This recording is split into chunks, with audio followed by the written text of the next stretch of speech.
Palavra da Verdade, com Hernandes Dias Lopes. Eu quero partilhar o texto bíblico que está no primeiro livro de Samuel, capítulo 17. Abra sua Bíblia comigo, por favor. Primeiro livro de Samuel, capítulo 17.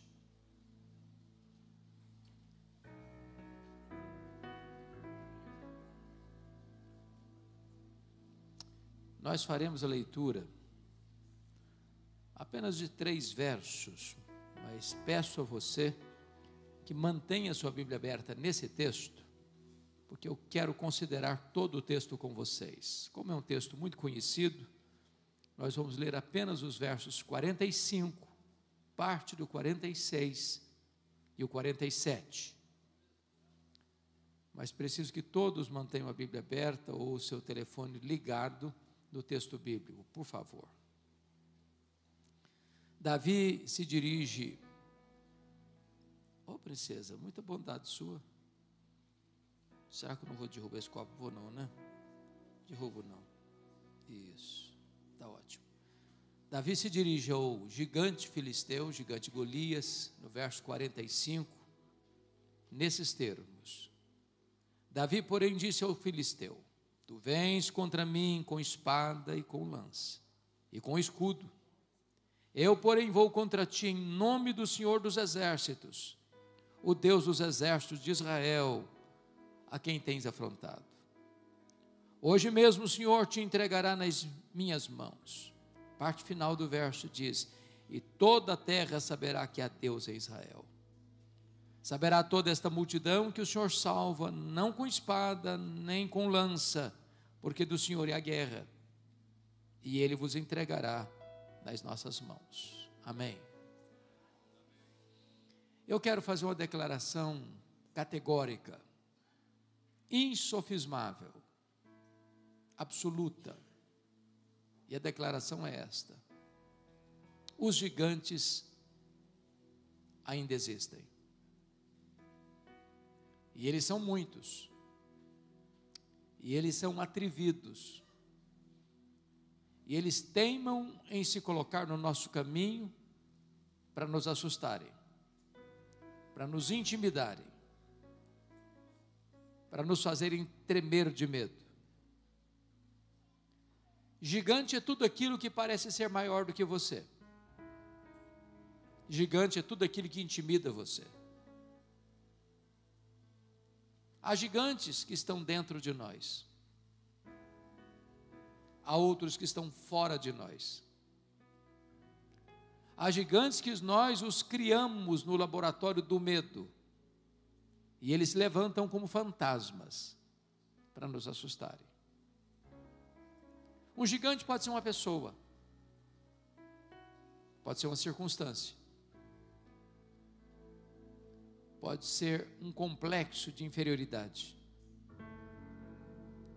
pode ser um trauma, pode ser uma ferida emocional, pode ser um abuso sofrido na infância, pode ser uma doença, pode ser um vício,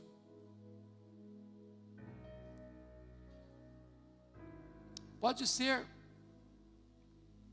um pecado que tenazmente assedia você.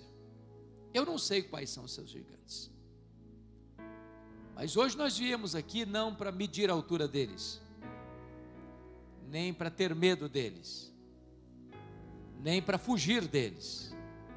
Nós viemos aqui hoje para vencer os nossos gigantes.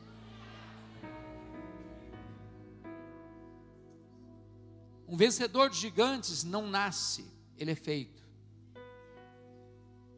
Concordo com Thomas Alva Edison, talvez o maior cientista de todos os tempos, quando diz que as nossas vitórias são construídas de 10% de inspiração e 90% de transpiração. Vencedores gigantes são preparados. Esse próprio cientista diz aos seus biógrafos que quando ele era pequeno, a escola o devolveu para a família. Naquela época não tinha todos os direitos que temos hoje. E quando ele perguntou para sua mãe: mamãe, por que a escola está me devolvendo? A mãe respondeu: é porque você é inteligente demais, meu filho. Seus colegas não conseguem acompanhar o seu raciocínio. Eu vou investir em você. E fez isso mesmo. E ele veio a ser o maior cientista, praticamente de todos os tempos. Foi ele quem inventou a lâmpada elétrica. Para inventar a lâmpada elétrica, ele teve vários passos, praticamente 1000 passos, até chegar à descoberta. Alguém se aproxima dele e pergunta: você não se sente fracassado? Depois de quase 1000 experiências? Ele disse: não, eu inventei a lâmpada elétrica. Essa foi uma vitória de 1000 passos. Ele venceu os seus gigantes. John Milton, depois de uma cegueira, aos 46 anos de idade, fica completamente cego. Ele escreveu o grande clássico O Paraíso Perdido. Ele venceu o gigante da cegueira. Ludwig van Beethoven, músico de qualidades superlativas. Quando a sua mãe estava grávida dele, o médico recomendou que ela abortasse. Eles tinham um problema sério genético, de má formação. E aquela mãe tomou a decisão de manter a gravidez. Nasce Ludwig van Beethoven, que enfrenta um problema de surdez progressiva. E aos 46 anos ele fica completamente surdo. Parece uma barreira intransponível para um músico. Mas depois de completamente surdo, ele compôs as suas sinfonias mais importantes. Ele venceu o gigante da surdez. Talvez a maior compositora evangélica de todos os tempos foi Fanny Crosby. Fanny Crosby escreveu 8.000 hinos. Fanny Crosby conhecia praticamente de cor o Pentateuco, o Novo Testamento. Cantava os seus hinos de cor. Fanny Crosby viveu 92 anos, mas ela ficou cega na 6ª semana de vida, por um erro médico. Passou toda a sua vida na escuridão da cegueira. Mas ela ilumina milhões de pessoas ainda hoje, com as suas músicas. Que segurança tenho em Jesus, pois nele gozo paz, vida e luz. Quero estar ao pé da cruz, que tão rica fonte. Hinos de Fanny Crosby. Quais são os seus gigantes? Esse texto que nós acabamos de ler trata de uma guerra. Naquela época, os filisteus, arqui-inimigos de Israel, declaram guerra contra Israel. E diz a Bíblia que os 2 exércitos, formados, enfileirados, cada um de um lado de uma montanha, dividido por um vale, estão na hora de fazer o grande enfrentamento, que era corporal na época.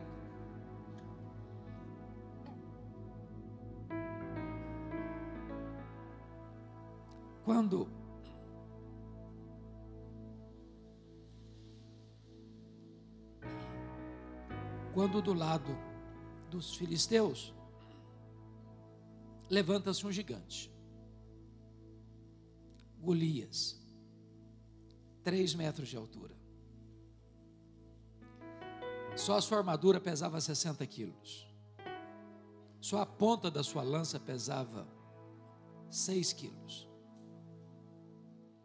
Tinha um escudeiro que ia na frente dele. E esse homem levanta e desafia e afronta os soldados de Israel, dizendo: não é preciso lutar, dê-me um homem para lutar comigo. Se eu vencer, vocês o servirão. Se ele me vencer, nós serviremos vocês. E diz a Bíblia que Golias desafiou os soldados de Israel durante 40 dias, 2 vezes por dia.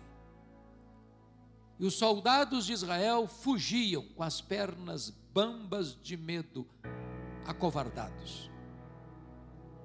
Nesse ínterim, chega neste local Davi, foi levar um lanche para os seus irmãos, e ele chega exatamente na hora da debandada geral, e ele quer saber o que está acontecendo, e informam a ele que tem um gigante, um duelista, que desafia os soldados de Israel, e ninguém tem coragem nem preparo para enfrentá-lo.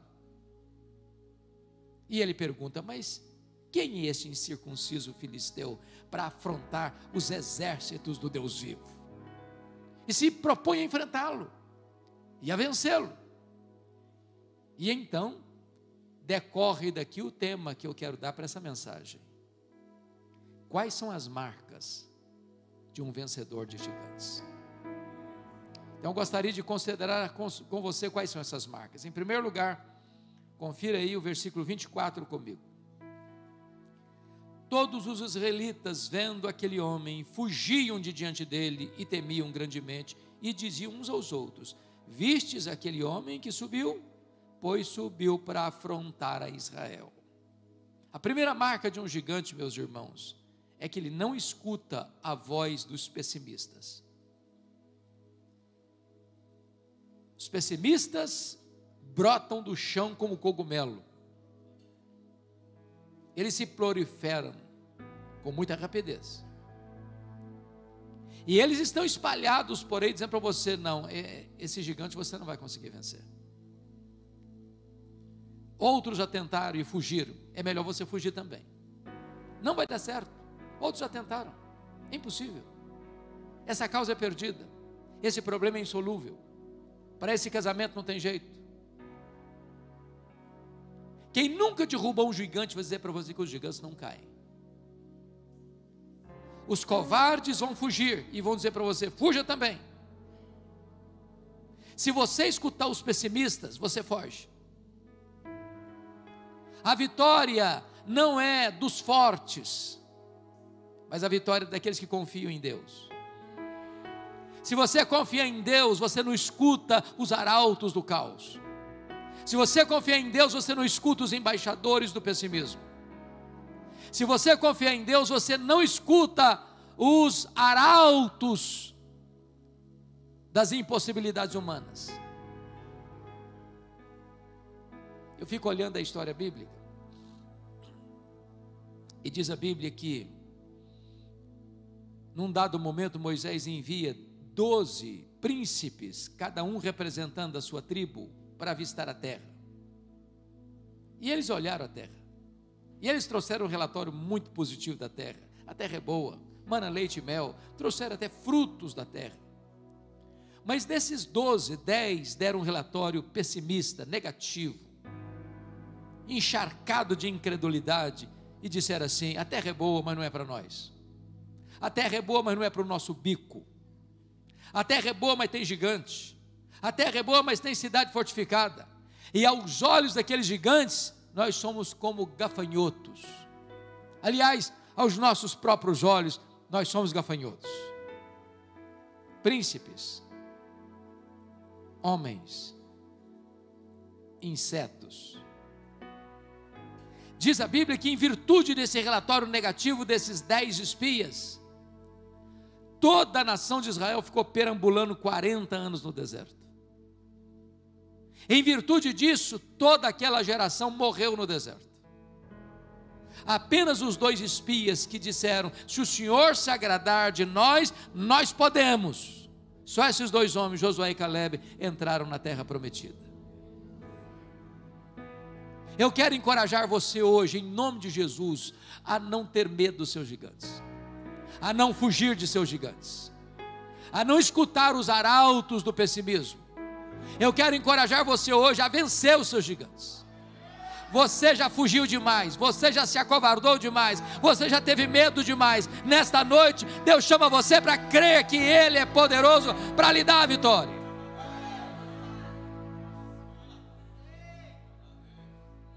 A segunda marca de um vencedor de gigantes, confira comigo, está aí nos versículos 14 a 16. Davi era o mais moço, só os 3 maiores seguiram Saul. Davi, porém, já ia a Saul e voltava para apacentar as ovelhas de seu pai em Belém. Chegava-se, pois, o filisteu pela manhã e à tarde, e apresentou-se por 40 dias. Segundo lugar, um vencedor de gigantes, ele não fica olhando as dificuldades do passado, ele olha para as oportunidades do presente. Vamos entender isso aqui. Quando Abner, comandante do exército de Israel, vai à casa de Jessé para convocar seus filhos para a guerra, para se alistarem como soldados do exército de Israel, ele alista apenas os 3 mais velhos. Davi era o caçula. Davi, na verdade, cuidava de umas poucas ovelhas lá no deserto de Belém. Nem lembrado foi. Talvez Abner pensasse, ele não tem idade para ser soldado, ele não tem cancha para ser soldado, ele não tem preparo físico para ser soldado. Ele não foi lembrado. O único homem em Israel que tinha coragem e preparo para enfrentar o gigante, lembrado foi. Eu sou pastor há 40 anos, e eu já vi muita gente vivendo uma vida infeliz, sofrendo os efeitos de um complexo de inferioridade, ou de uma autoestima achatada, porque um dia, o pai não acreditou, a mãe não acreditou, o marido não acreditou, a mulher não acreditou, o noivo não acreditou, a noiva não acreditou, o professor não acreditou, a professora não acreditou, e você achou que você realmente não vai conseguir nada na vida. Gente que lamenta, não nasci num berço de ouro, não fiz uma boa faculdade, não tive oportunidade, não tive chance, ninguém me enxergou, ninguém me viu. Pare de ficar lamentando as dificuldades do ontem, olhe para as oportunidades de hoje. Veja o que Deus está colocando diante de você hoje. Hoje. O seu Deus é o Deus que abre portas e fecha portas. E portas abertas e portas fechadas são a mesma coisa se são abertas ou fechadas por Deus. Então pare de lamentar o ontem, olha para hoje, olha para o que Deus está fazendo na sua vida hoje, olha para o que Ele pode fazer na sua vida hoje. Aliás, amados irmãos, os grandes líderes nascem do ventre da crise. É na crise que surgem os líderes. É quando a coisa está pegando, apertando, está todo mundo fugindo, está todo mundo se acovardando, está todo mundo correndo de medo, o líder se levanta e diz, não tem saída, tem solução, tem vitória, esse gigante vai cair. Eu gosto muito de ler biografias. Quando você lê a história de uma pessoa, às vezes você aprende em poucas horas o que a pessoa levou a vida inteira para aprender. Há uma pessoa que me marca muito. Nasceu no interior de Minas Gerais, em Diamantina. Seu pai era um caixeiro viajante, um mascate. Sua mãe era professora pública. O pai morreu quando ele era criança. O salário pequeno, magro, de uma professora pública, não era suficiente para sustentar o seu filho numa cidade grande. E ele terminou o que nós chamaríamos alguns anos de segundo grau, hoje ensino médio, e foi para Belo Horizonte. Era inteligente, passou num curso de medicina. Ele era um estudante tão pobre que a cadeira que ele se assentou ao longo do seu curso de medicina foi um caixote de tomates. Quando ele terminou o seu curso, ganhou bolsa, foi para a Alemanha, foi para a França, voltou para o Brasil, entrou na política, teve vitórias expressivas. E em 1956, ele foi eleito presidente da República Federativa do Brasil. Em 1960, ele inaugurava Brasília no coração do Cerrado brasileiro, Juscelino Kubitschek. Se ele ficasse olhando para as dificuldades da sua infância, do seu passado, eu jamais teria alçado voos rumo ao futuro. Então não fique olhando para as dificuldades do passado, olhe para as oportunidades de hoje. Davi não foi lembrado por Abner, mas Davi foi escolhido por Deus. Davi não se alistou no exército de Saul, mas Davi venceu o gigante Golias. Mas há uma terceira marca de um vencedor aqui no texto. Olha comigo os versos 28 a 30. Ouvindo Eliabe, seu irmão mais velho, falar àqueles homens, acendeu-se-lhe a ira contra Davi e disse: por que desceste aqui? E a quem deixaste aquelas poucas ovelhas no deserto? Bem conheço a tua presunção e a tua maldade, desceste apenas para ver a peleja? Respondeu Davi: que fiz eu agora? Fez somente uma pergunta. Desviou-se dele para outro e falou a mesma coisa. A terceira marca de um vencedor de gigantes, irmãos, é que ele aprende a lidar adequadamente com seus críticos. Eu nunca vi ninguém, pastor Mauro, fazer a obra relevante no reino de Deus sem enfrentar críticas. Quem tem medo de críticas não serve a Deus. Quem tem medo de críticas está mais interessado no aplauso dos homens do que na aprovação de Deus. Há críticas e críticas. Tem crítica que ela é benéfica no sentido de alguém chega para você e diz: olha, você está fazendo desse jeito, mas eu acho que se você fizer daquele outro jeito, você vai ter resultados melhores. Esse é o amigo. É alguém que quer impulsionar você, alguém que quer ser uma alavanca na sua vida. Mas há crítico que quer derrubar você, que quer destruir você, que quer apagar você. E esse tipo de crítica machuca. E eu gostaria de dizer para você, quando a crítica dói mais. Em primeiro lugar, a crítica dói mais quando ela vem daqueles que deveriam estar do nosso lado e estão contra nós. Quem está criticando Davi aqui é o seu irmão mais velho, Eliabe. Sangue de Davi, família de Davi, devia estar do lado de Davi, mas está contra Davi, está fazendo gol contra, está jogando contra o patrimônio, está puxando o tapete, está apunhalando pelas costas. Não é fácil quando alguém que devia estar do seu lado está contra você. Irmão, se você está no trânsito enroscado de São Paulo, né? É um gigante o trânsito de São Paulo. De repente alguém passa por você, fala um palavrão, não gostou da manobra que você fez, você fica irritado 10 segundos. Dobrou a esquina, acabou a irritação. Você não sabe quem é a pessoa, não sabe onde ela mora, não sabe o nome dela. Mas quando alguém da sua família cutuca você, quando alguém que devia estar do seu lado ataca você, isso machuca você. Segundo lugar, a crítica dói mais quando ela vem daqueles que deveriam, que nos conhecem há muito tempo e apesar disso, nos criticam. O Eliabe era o mais velho, o Davi era o caçula, eles eram 8 irmãos. O Eliabe viu Davi nascer, viu Davi crescer, conhecia Davi, mas apesar disso ele critica Davi. Agora preste atenção, o que incomodava Eliabe não eram os defeitos de Davi, eram as virtudes de Davi. O que incomoda seus críticos não são seus defeitos, são suas virtudes.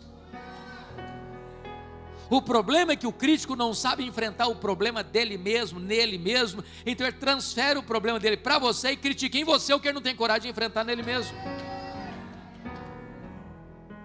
Terceiro lugar, a crítica dói mais quando ela é contínua, sem pausa, sem trégua. Olha a pergunta do Davi, o Eliabe, no verso 29. O que fiz eu agora? Eu só fiz uma pergunta. O que está por trás disso aqui? O Davi está dizendo o seguinte para o irmão dele: ô meu irmão, quando você vai largar do meu pé? Até quando você vai me criticar? Até quando você vai me dar um refresco? Ô gente, há pessoas que parece que tem até um ministério. O ministério da crítica. Você faz tudo certinho o ano inteiro, não vem um elogio. Quando ele não gosta de alguma coisa, lá vem a crítica. Quarto, sabe quando a crítica dói mais? A crítica dói mais quando ela vem envelopada em destempero emocional. Olha o versículo 28. Acendeu-se a ira de Eliabe contra Davi. Ué, mas por que o Eliabe está irado contra Davi? O que Davi fez com ele? Nada. Mas por que ele está irado? Por uma única razão. ele não tolera sequer a possibilidade do seu irmão ser honrado, e ele não. Me permita dizer isso a vocês nesta noite. A psicologia humana prova que nós temos mais facilidade de chorar com os que choram do que nos alegrarmos com os que se alegram.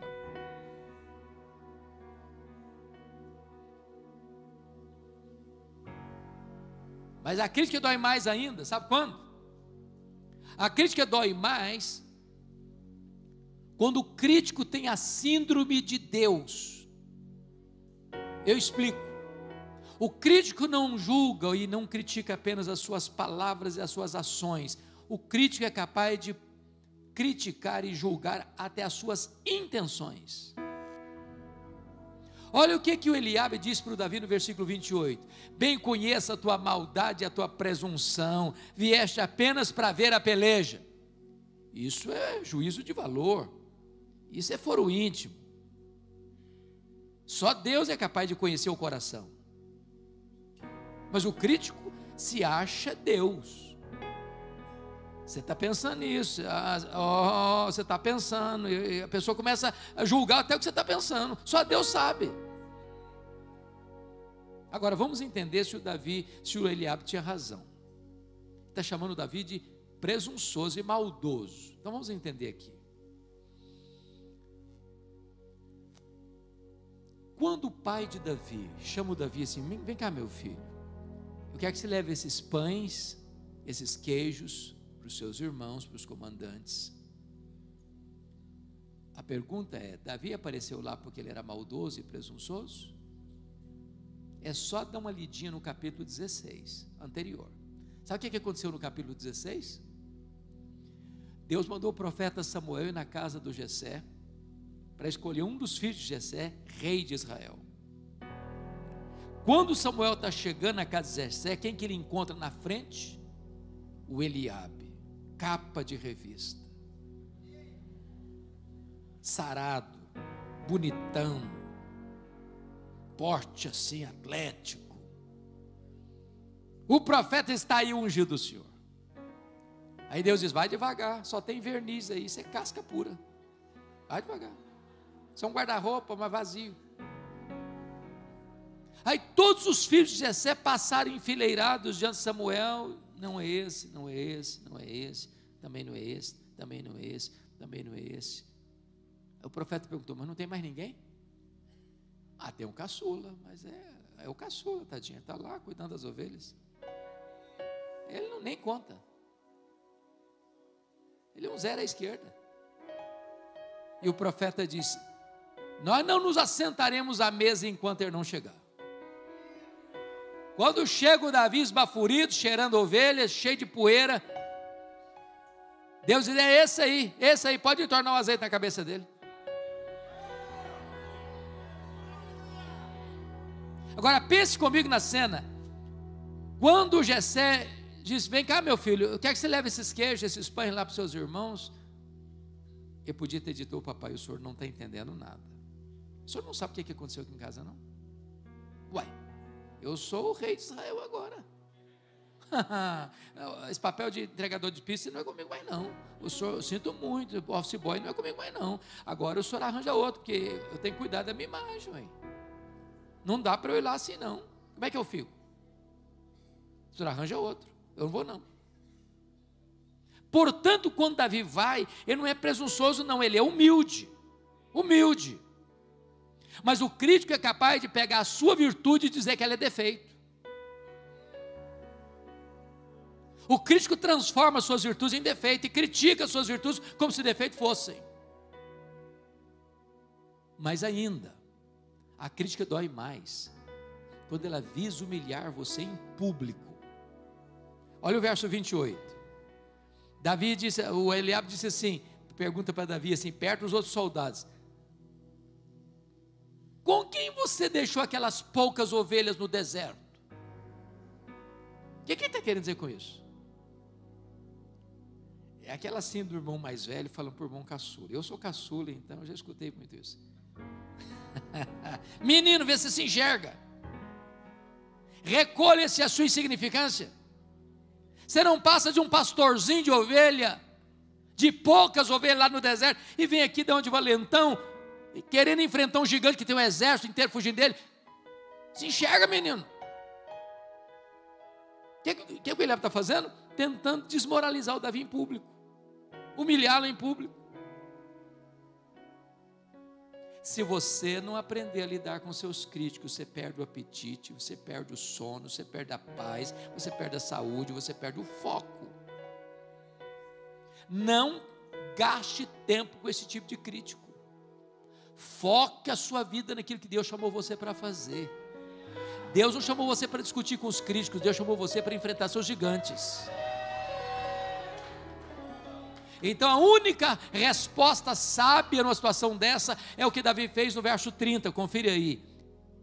Desviou-se Davi de Eliabe e foi conversar com outra pessoa. Desvia do crítico, não gaste tempo com ele. Ele vai querer monopolizar você, ele vai querer encher a sua cabeça, ele vai querer desviar você do seu foco, ele vai querer desviar você da sua missão. Então prepare-se para enfrentar o seu gigante e tape os ouvidos à voz pessimista dos críticos. Quarta marca de um vencedor de gigante. Confira comigo os versos 36 a 40. Aliás, 38 a 40. Saul vestiu a Davi de sua armadura e lhe pôs sobre a cabeça um capacete de bronze e o vestiu de uma couraça.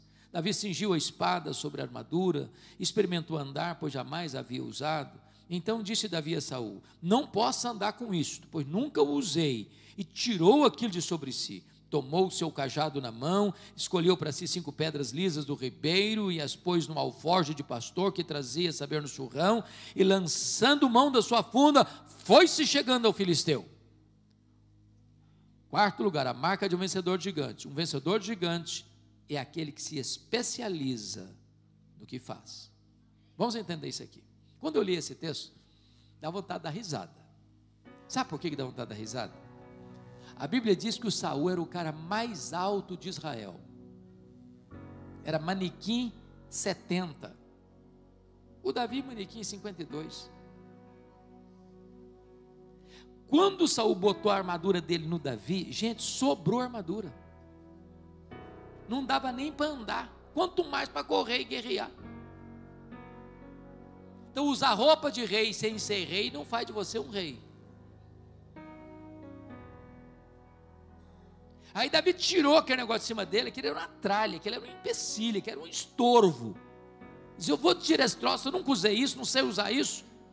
Correu no ribeiro, até hoje você vai lá, tem umas pedras desse tamanho assim, lisinhas, dá vontade de você pegar umas também e jogar. Ele botou 5 no embornal dele, pegou a funda dele e correu para encontrar o gigante. Sabe o que ele está dizendo?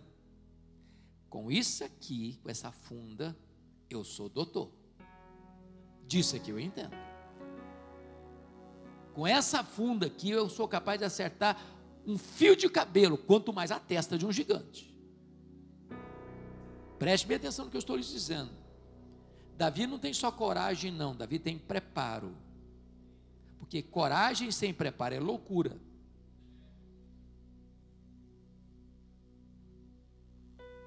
Então o que Davi está nos ensinando? Você precisa ser especialista naquilo que Deus chamou você para fazer. O mundo hoje é o mundo dos especialistas. Não importa o que você faz, faça com excelência. Se você fizer salgadinho para fora, faça o melhor salgadinho da cidade.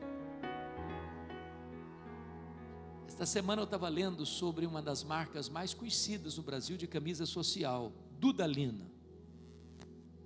Por que chama Dudalina? Por causa da dona Lina, que era casada com o senhor Dudu. Mistura dos dois nomes, marido e mulher, Dudu e Lina, Dudalina. Ela fez algumas camisas e saiu na rua vendendo. Ela era costureira. Os vizinhos gostaram da roupa que ela fez. E ela comprou mais tecido e fez mais camisas. E mais gente comprou. E ela comprou mais uma máquina, comprou outra máquina, e agora tinha mais funcionários para fazer camisas. E um dia o marido dela foi comprar tecido de seda e comprou mais do que precisava. O que eu faço com esse tecido? Resolveu começar a fazer blusas, camisas femininas. E hoje a marca Dudalina é a marca que mais exporta camisas para fora do Brasil. Faça com excelência. Se você é um professor, seja o melhor. Se você é comerciante, seja o melhor. Se você é advogado, seja o melhor. Se você é médico, seja o melhor. Se você é enfermeiro, seja o melhor. Se você é crente, não seja crente meia boca. Especialize-se no que Deus chamou você para fazer. Vocês sabem, o pastor agora há pouco perguntou quem conhecia Rebanhão aqui. Só os veteranos. Só os veteranos, cabecinha branca. Os cabecinhas brancas que estão aqui se lembram que na nossa época lá, você tinha um médico da família. Era o médico do vovô, da vovó, do papai, da mamãe, do filho, da filha, do neto, da neta. Ele clinicava do alto da cabeça à ponta do dedão do pé. Hoje, se a dor é do lado direito, é um médico. Se a dor é do lado de esquerdo, é outro médico. Se a dor de dente é de um jeito, é um dentista. Se a dor de dente é do outro jeito, é outro dentista. O mundo hoje não aceita mais os generalistas. O mundo hoje é o mundo dos especialistas. Então, ser especialista no que você faz. Com aquela funda na mão e com 5 pedras, Davi era um doutor. Ele não precisou nem usar as 5 não, usou a primeira só, já resolveu o problema. Ele não tinha só coragem, ele tinha o quê? Preparo. Mas em quinto lugar, um vencedor de gigantes. Agora é o texto que nós já lemos no começo, 45 ou 47. Não precisa ler de novo. Um vencedor de gigantes é aquele que entende que, inobstante você ter coragem e preparo, quem dá a vitória é Deus. Davi disse para o gigante: você vem contra mim com escudo, com lança, com espada, mas eu vou contra você em nome do Senhor dos exércitos. É Deus quem vai entregar você nas minhas mãos, para que toda a terra saiba que há Deus em Israel.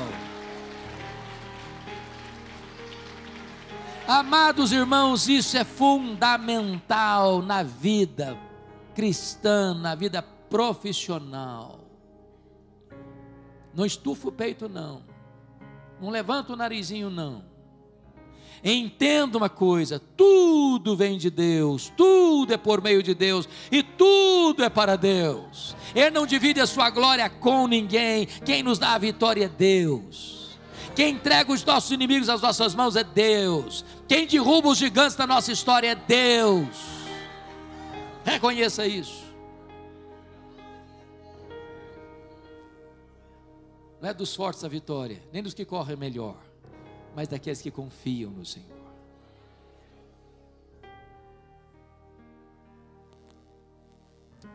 Mas em penúltimo lugar, sexto lugar, um vencedor de gigantes. Confira comigo aí, por favor, verso 48. Sucedeu que, dispondo-se o filisteu a encontrar-se com Davi, este se apressou e, deixando as suas fileiras, correu de encontro ao filisteu.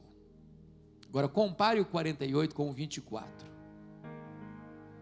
Todos os israelitas, vendo aquele homem, fugiam de diante dele. Qual a diferença dos soldados de Israel para Davi? Os soldados de Israel fugiam do gigante. Davi correu de encontro ao gigante. Então qual é a lição aqui?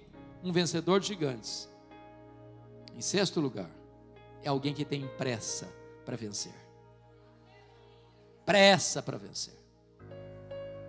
Há problemas na nossa vida, irmãos, que vão encruando.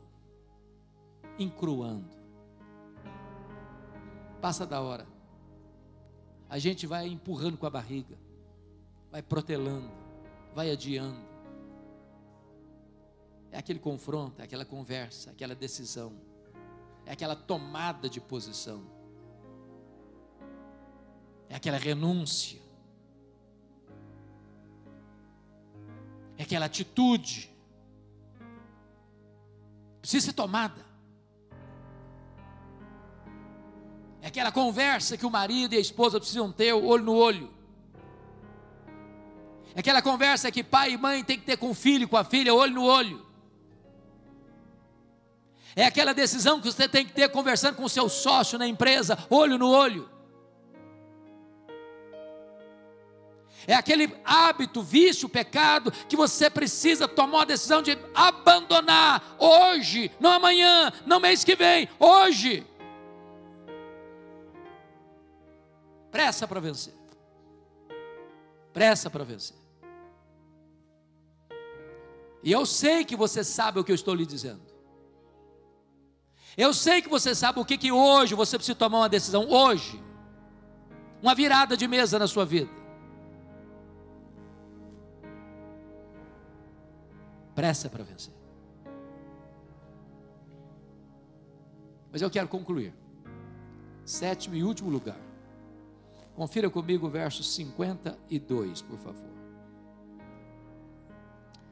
Então os homens de Israel e Judá se levantaram. Por favor, vamos ler o 51 para entender o contexto do 52.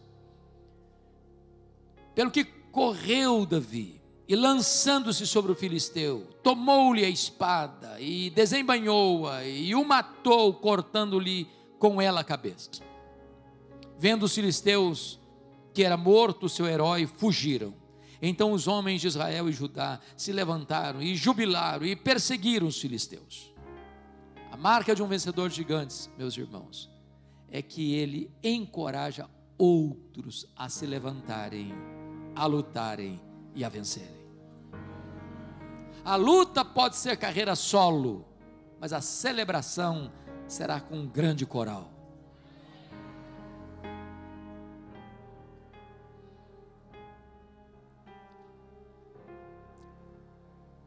Nós estamos passando, louvado seja Deus, de uma fase tão dolorosa.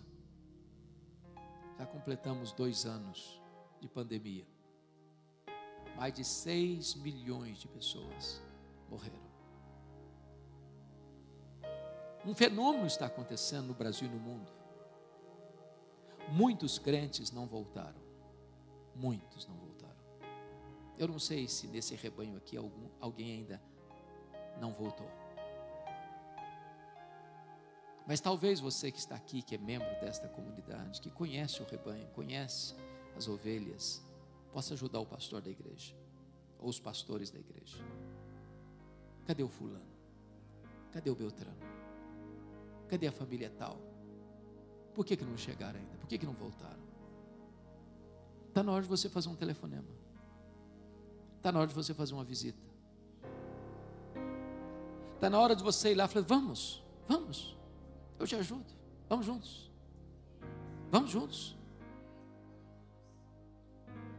Eu estava pregando, pastor Mauro, há poucos dias, num encontro de pastores em Santos,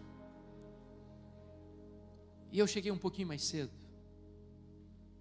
estava se aproximando um pastor, e o semblante dele estava um pouco abatido, e ele me disse: pastor, a minha igreja tinha 82 membros. Agora, quando voltou os cultos presenciais, 41 membros disseram para mim: nós não queremos mais, pode tirar o nosso nome do hall de membro da igreja, não queremos voltar mais. Tem muita gente precisando de uma palavra, de um encorajamento, de um braço, de um ombro amigo. Diz: não, vamos junto, desanima não, levante-se, coragem. O líder é o encorajador, liderança é influência. Você não pode subir sozinho no pódio, não. Leve com você os outros.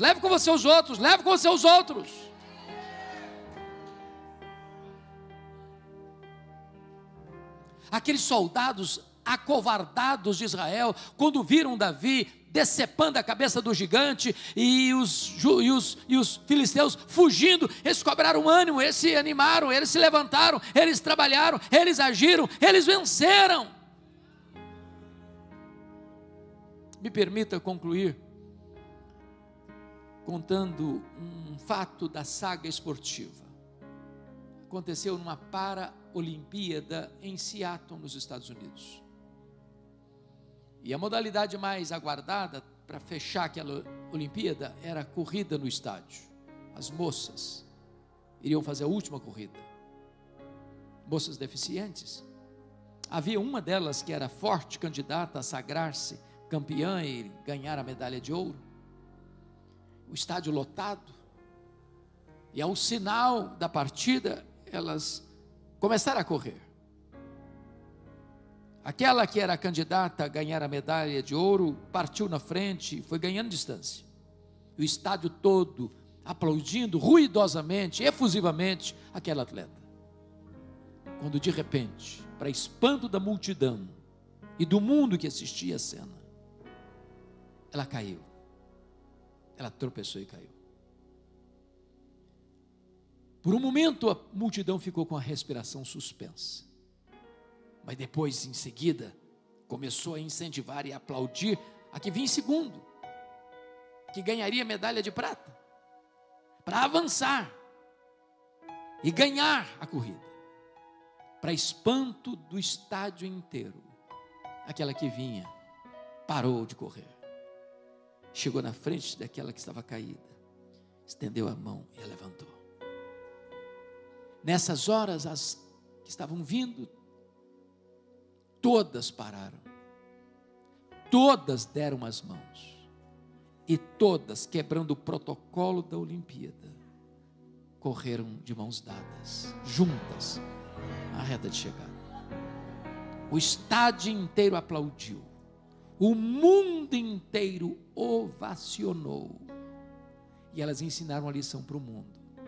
As vitórias mais doces são aquelas que nós as compartilhamos com as outras pessoas. Um vencedor de gigantes, ele não sobe sozinho para o pódio, ele leva com ele, ele encoraja outras pessoas. Você é um encorajador. Mas muito mais importante do que Davi, meus irmãos, é o filho de Davi, o Messias. E ele subiu no mais alto pódio do mundo, a cruz do Calvário. E lá na cruz do Calvário ele desbancou os principados e potestades. E lá na cruz ele deu um grito: está consumado. E ali ele comprou para nós eterna redenção. E você que é filho de Deus, você que crê no Messias, você que crê em Jesus, você já é mais do que vencedor em Cristo Jesus. Ele já venceu por nós. E Ele está aqui. E Ele está andando no meio dos candeeiros. E Ele está no meio do seu povo, para sondar-nos, para encorajar-nos, para consolar-nos, para fortalecer-nos, para corrigir-nos, para fazer-nos promessa e para nos levarmos adiante como mais do que vencedores. Que Deus abençoe sua vida, que Deus abençoe seu coração. Os gigantes vão cair no nome todo-poderoso do Senhor Jesus. Amém.